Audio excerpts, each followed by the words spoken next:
Hi weavers, ఈరోజు నేను మీకు గోదావరిలో సీమంత ఫంక్షన్ అయితే ఎలా ఉంటుందో చూపించి ఎక్స్ప్లెయిన్ చేయబోతున్నాను.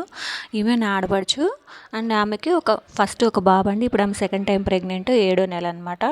పక్కన కూర్చుంది వాళ్ళ అత్తగారు. సో గోదావరిలో కల్చర్ ప్రకారం ఏంటంటే అమ్మాయితో పాటు వాళ్ళ అత్తగారు కూడా కూర్చోబెట్టేలాగా పసుపు బొట్లు అన్నీ అందిస్తారనమాట.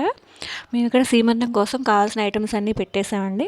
చూస్తున్నారు కదా, అమ్మాయికి బట్టలు, గాజులు, పిండి వంటలు, సాంప్రదాయబద్ధంగా ఏవైతే మనం అన్నీ ఆమెకి పెట్టాలో అవన్నీ కూడా అక్కడ అరేంజ్ చేసి పెట్టాము. ఇవన్నీ కూడా మనం ఒక్కొక్క ప్లేటు ఆమెకు అందిస్తామన్నమాట. సీమంతం అంటేనే ఫస్ట్ మనకి గుర్తొచ్చేది గాజులే కదండి. సో ఫస్ట్ గాజులతోనే స్టార్ట్ చేసాము. అమ్మాయికి 2 చేతులకి గాజులు అయితే ఫస్ట్ తొడుగుతాం అనమాట. వచ్చిన ముత్తైదులందరూ కూడా అలాగే తొడుగుతారు. సో గాజులు తొడిగిన తర్వాత మనం తెచ్చిన ప్లేట్స్ అన్నీ ఆమెకు ఒక్కొక్కటిగా అందించామండి. బట్టలు అండ్ స్వీట్స్ అండ్ నెక్స్ట్ వచ్చేసి ఫ్రూట్స్ అండ్ ఫ్లేవర్స్, ఇలా ఇక్కడ చూపించినట్టుగా అన్నీ అందించామన్నమాట. సో ఎలా అనిపించింది మా ఫంక్షన్? నచ్చితే లైక్ చేయండి.